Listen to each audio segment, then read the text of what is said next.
Promoteur culturel. D'abord, c'est un grand jour, un grand événement. Et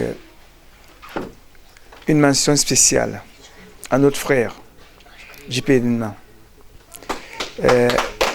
Quand je fais ce témoignage, c'est un témoignage de courage. De courage et d'ambition.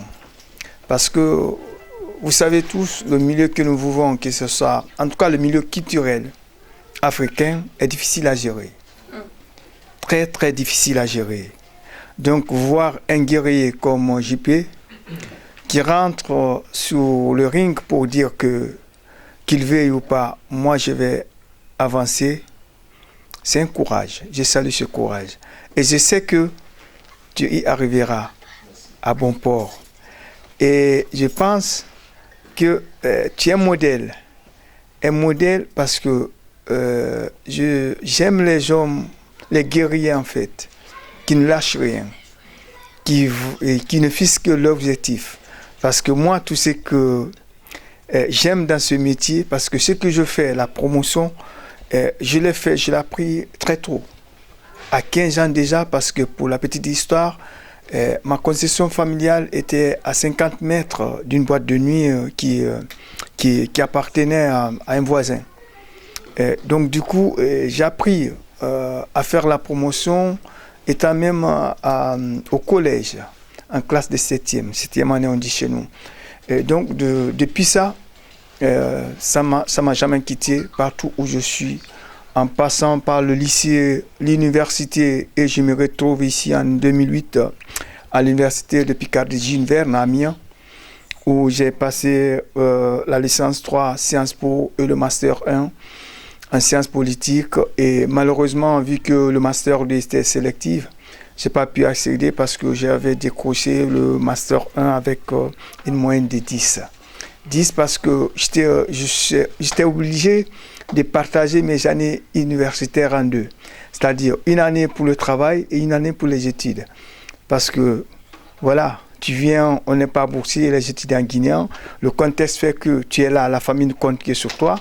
Donc tu fais quoi? Tu divises l'année. Je divise l'année, je dis, bon, le semestre 1, toutes les matières de semestre 1, voilà, je les valide.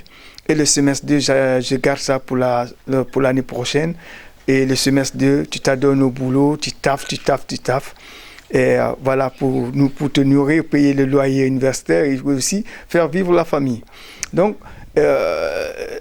voir quelqu'un se lancer dans des initiatives comme ça, comme je t'ai toujours dit, je suis là, je serai là pour t'accompagner avec mes petits moyens. Mes petits moyens,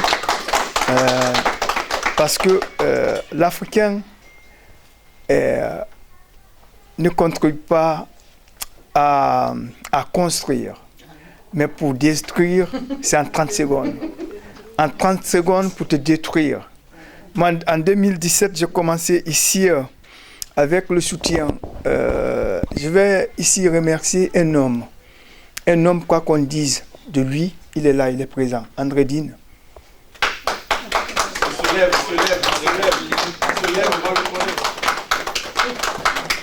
Un homme, s'il y a... Vous avez parlé tout à l'heure de Calva, de M. Calva. S'il y avait 5 Calva ici en Alsace, et je dirais aussi s'il y en avait 5 André Dine dans notre communauté, on devrait être fort, puissant. Parce que cet homme, il a le cœur d'accompagner ses frères, il a le cœur de donner. Mais malheureusement, tous ces hommes qui donnent, qui sont gentils, qui sont au service de notre communauté, c'est les premières victimes. C'est les premières victimes.